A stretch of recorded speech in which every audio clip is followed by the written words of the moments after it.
Hello दोस्तों, आपका एक बार फिर से स्वागत है हमारे educational channel I live study corner में।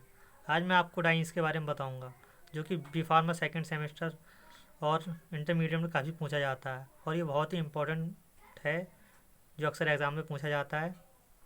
आइए हम इस वीडियो में आगे बढ़ते हैं। तो हम बात करते हैं डाइंस की। ये डाइंस होते क्या हैं? Dienes is a hydrocarbon that having two double bond that may and may not be adjacent to each other. मतलब डाइंस एक हाइड्रोकार्बन है जिसके पास क्या होते हैं, दो डबल बॉन्ड होते हैं, जो एक दूसरे से सटे भी हो सकते हैं, यानी जुड़े भी हो सकते हैं, पास पास हो सकते हैं और दूर भी हो सकते हैं। The most important class of dice is conjugated dice which is widely used for monomers in polymer industry.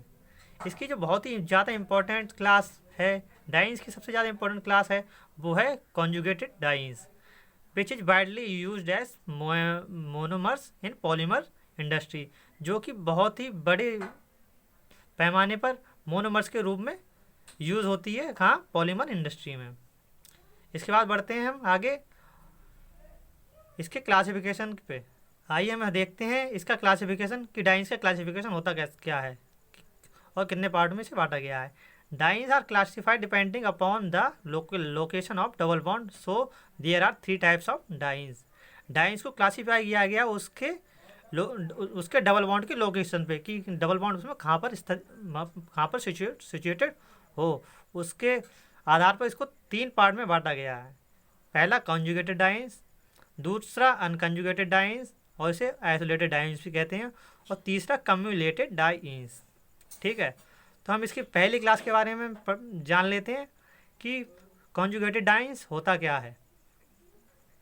तो इसका पहला पार्ट है कॉन्जुगेटेड डाइंस। कि कॉन्जुगेटेड डाइंस क्या होता है, पढ़ते हैं हम। They having alternate bond in an alkenes separated by one single bond. ठीक है, मतलब इनके पास जो डबल बॉन्ड होते हैं वो सेपरेट होते हैं, किससे, एक सिंगल बॉन्ड से सेपरेट होते हैं। कि ये पहले डबल बॉन्ड होगा, फिर सिंगल बॉन्ड होगा, फिर डबल बॉन्ड होगा, फिर सिंगल बॉन्ड होगा, फिर डबल बॉन्ड होगा। इस तरीके से ये होता है। तो इसका एग्जांपल हम ले लेते हैं 1,3 ब्यूटाडाइंस।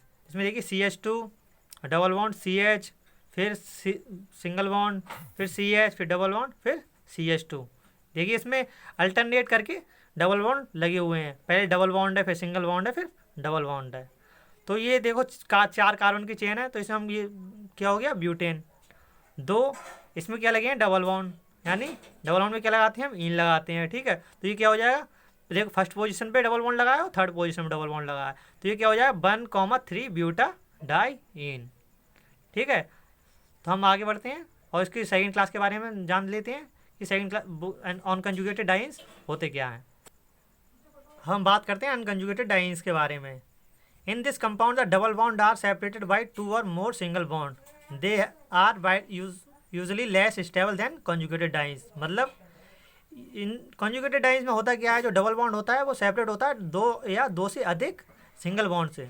They are usually less stable, ये क्या होते हैं, थोड़े कम स्टेबल होते हैं देन conjugated dyes से। अब एग्जाम्पल देखिए इसका 2,5 हेप्टाडाइंस CH3 single bond CH, double bond CH, single bond CH2, single bond CH, double bond CH, फिर सिंगल बॉन्ड CH3। 7 कार्बन की चेन है ये, तो क्या हो जाएगा, हेप्टेन। ठीक है, डबल बॉन्ड है इसमें तो इन लगेगा। ठीक है, और 2 डबल बॉन्ड प्रेजेंट है, तो क्या हो जाएगा, सेकेंड पोजीशन और फिफ्थ पोजीशन पे क्या लगा हुआ है, डबल बॉन्ड, तो ये क्या हो जाएगा 2,5 हेप्टाडाइंस। और ये अनकंजुगेटेड डाइंस क्यों होगा, क्योंकि इसमें अल्टरनेट करके डबल बॉन्ड लगे हुए नहीं हैं, क्योंकि इसमें पहले सिंगल बॉन्ड है, फिर डबल बॉन्ड है, फिर सिंगल बॉन्ड है, और उसके बाद फिर सिंगल बॉन्ड है, और फिर डबल बॉन्ड है, यानी इसके बीच में क्या है, 2 सिंगल बॉन्ड हैं। तो ये क्या है, अनकंजुगेटेड डाइंस। और ये क्या होता है, कॉन्जुगेटेड डाइंस से लेस स्टेबल होता है। इसके बाद हम आते हैं कम्युलेटेड डाइंस पे। कम्युलेटेड डाइंस क्या होता है, cumulated dienes in which the 2 double bonds are separated between a commonly carbon atom. मतलब इसमें सीधा सीधा समझ लीजिए, जो डबल बॉन्ड होते हैं वो एक कार्बन से जुड़े हुए होते हैं। जैसे हम लेते हैं प्रोपेन प्रोपर डाइन ले लेते हैं हम, ठीक है। ठीक है, CH2 डबल बॉन्ड फिर सिंगल C फिर डबल बॉन्ड CH2, यानी ये सिंगल कार्बन से दोनों डबल बॉन्ड अटैच होते हैं। तो ये क्या हो जाएगा 1,2 प्रोपर डाइन, ठीक है। अब हम आते हैं स्टेबिलिटी ऑफ कंजुगेटेड डाइन्स कि कंजुगेटेड डाइन्स की स्टेबिलिटी क्या होती है, जो बी फार्मा सेकेंड सेमेस्टर में पूछा भी गया है। तो इसकी स्टेबिलिटी कैस पर निर्भर करती है, हम देखते हैं पहले। Conjugated dienes are more stable due to delocalization of charge through resonance and hybridization. जो कॉन्जुगेटेड डाइन्स होते हैं वो मोर स्टेबल होते हैं। क्यों होते हैं? क्योंकि इसमें जो डीलोकलाइजेशन होता है चार्जों का रेजोनेंस द्वारा, वो क्या होता है, ज़्यादा स्टेबल होता है। For example 1,3 butadiene.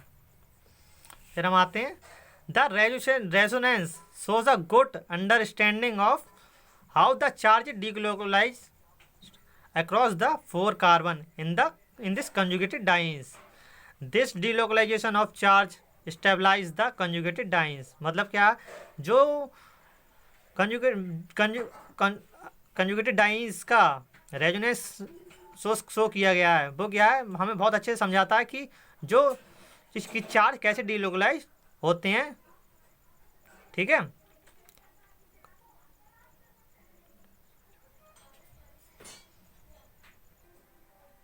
along with the resonance of the hybridization affect the stability of the compound। जो हाइब्रिडाइजेशन की रेजोनेंस होती है वो भी स्टेबिलिटी पे क्या डालती है, इफेक्ट डालती है। For example 1,3 butadiene, the carbon with single bond are sp2 hybridized unlike in non-conjugated dienes where the carbon with single bond are sp3 hybridization। This difference in hybridization shows that the unconjugated dienes have more stable in मतलब more stability character। मतलब क्या हुआ, जो हमारा 1,3 butadiene होता है वो क्या है, कंजुगेटेड डाइन्स है, जिसकी हाइब्रिडाइजेशन क्या होती है, sp2 हाइब्रिडाइजेशन होती है। और जो हमारा नॉन कंजुगेटेड डाइन्स है उसमें क्या होता है, sp3 हाइब्रिडाइजेशन होती है। तो जो sp2 हाइब्रिडाइजेशन है वो sp3 हाइब्रिडाइजेशन की अपेक्षा ज़्यादा स्टेबल होती है। इसी वजह से जो हमारे कॉन्जुगेटेड डाइन्स होती है वो ज़्यादा स्टेबल होते हैं more than non conjugated dance. Thank you friends for watching my video. नई वीडियो के लिए हमारे साथ बने रहें और देखते रहें आई लिव स्टडी कॉर्नर।